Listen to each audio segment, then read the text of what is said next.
በቅኝ ግዛት ዘመን አስተሳሰብ የተጠመደችው ግብጽ ፍላጎቷ ምንድነው? ሰላም እንደምንውላችሁ ለፎከስ ቤተሰቦች የዛሬው መረጃ ይዤላችሁ ቀርቤያለሁ። ለቻናላችን አዲስ ሆናችሁ ላይክ፣ ሼር እና ሰብስክራይብ በማድረግ አብራችሁን ቆዩ። ግብጽ የናይል ወንዝ ስጦታ ናት በሚል ያልተጨበጠ አፈ ታሪክ ላይ ተመስርታ ኢትዮጵያ በአባይ ወንዝ ላይ ምንም አይነት ፕሮጀክት መገንባት አትችልም ብላ የምትከራከረው ግብጽ ታላቁ የኢትዮጵያ ህዳሴ ግድብ ግንባታን ለማስተጓጎል ከጅማሬ እስከ ፍጻሜው ላለፉት 14 ዓመታት ትግሏን አላቋረጠችም። በዚህም ምክንያት ኢትዮጵያ ግብጽን በቅኝ ግዛት ዘመን አስተሳሰብ ተጠምዳለች ስትል እየከሰሰችም ትገኛለች። የካይሮ ዛቻዎች የናይል ትብብርን ያዳክማሉ በማለትም ኢትዮጵያ አስጠንቅቃለች።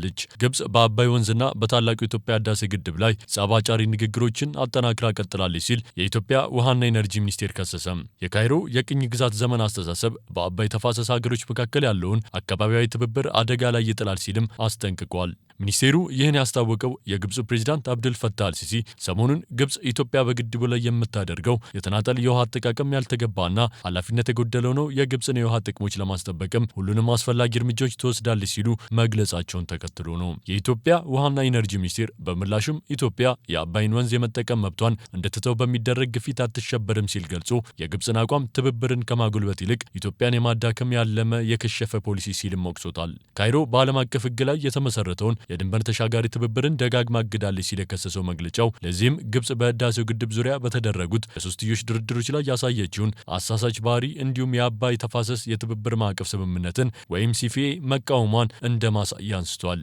በተጨማሪም ግብጽ እርስ በርሳቸው የሚቃረኑ ተረኮችን በማሰራጨት ከረሃብ እስከ ጎርፍ መጥለቅለቅ ድረስ ያሉ ሐሰተኛ ክሶችን ማቅረቧን የጠቀሰው የሚኒስቴሩ መግለጫ ሱዳንንም ወደዚሁ ሐሰተኛ ክስ ጎትታ አስገብታለች ሲልም ወንጅሏል። ሚኒስቴሩ ኢትዮጵያ በግድብ አስተዳደር ከፍተኛ የሙያ ደረጃዎች እንደምታሟላ ገልጾ የውሃ ደህንነት የሚያመለክተው በሁሉም የተፋሰሱ ሀገሮች መካከል ፍትሐዊና ምክንያታዊ አጠቃቀም መኖሩን እንደሆነ አጽንኦት ሰጥቷል።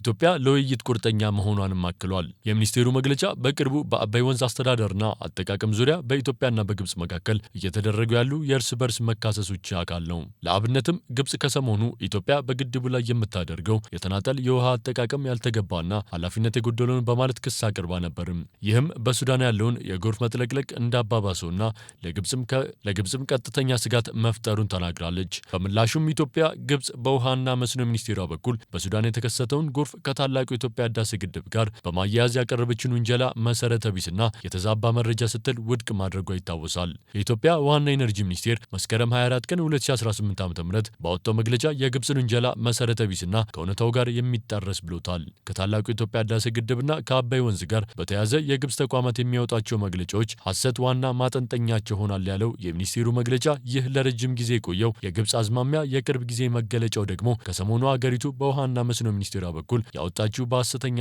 እርስ በርሱ በሚቃረኑ መረጃዎች የተሞላው መግለጫዋ ነው ሲልም ገልጿል። በዚህም የህዳሴ ግድቡ ከመገንባቱ በፊት የነበረውን የአባይ ወንዝ የውሃ ፍሰት ታሪካዊ መረጃ አሁን ካለው የውሃ ፍሰት ጋር ማነጻጸር እውነታው የት እንዳለ በግልጽ ያሳያል ያለው የውሃና ኢነርጂ ሚኒስቴር መግለጫ ለአብነትም በሱዳን ለ93 ተከታታይ ዓመታት የተመዘገበው የውሃ ፍሰት መረጃ አመልክቷል። ግድቡ ከመገንባቱ በፊት በነበሩት ዓመታት በነሐሴ ወር ከ800 ሚሊዮን ሜትር ኪዩቢክ በላይ እንዲሁም በመስከረም ወር ደግሞ ከ750 ሚሊዮን ሜትር ኪዩቢክ በላይ የሚደርስ ከፍተኛ የጎርፍ መጠን የሚመዘገብበት ጊዜ አለም ሲልም ጠቅሷል። በአንጻሩ ከህዳሴ ግድብ ፕሮጀክቱ ጥናቅቅ በኋላ በነሐሴና መስከረም ወር የተለቀቀው አማካኝ የቀን የውሃ መጠን በቅደም ተከተል 154.7 ሚሊዮን ሜትር ኪዩቢክ እና 472 ሚሊዮን ሜትር ኪዩብ ነው ሲል ጠቅሶ ቁጥሮቹ በራሳቸው እውነታውን ይናገራሉም ሲልም ጠቁሟል። በዚህም ግድቡ ተመጣጣኝ የውሃ ፍሰት እንዲኖር በማድረግ በሱዳንና በታችኛው ተፋሰስ ሀገራት የሚደርሰውን አማካኝ ከፍተኛ የጎርፍ መጠንና የሚያስከትለውን ጉዳት መቀነስ እንዳስቻለ መግለጫው አመላክቷል። መግለጫው አያይዞም ግድቡ ባይኖር ኖሮ ባለፉት የክረምት ወራት በኢትዮጵያ ከፍተኛ ቦታዎች የጣለው ከባድ ዝናብ በሱዳንና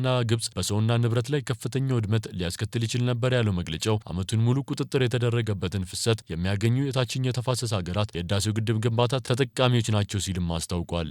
አድማጭ ተመልካቾቻችን ለዛሬ ያዝንላችሁ መረጃ ይመስል ነበር። ከሌሎች መረጃዎች ጋር እስክንገናኝ ሰናይ ቀን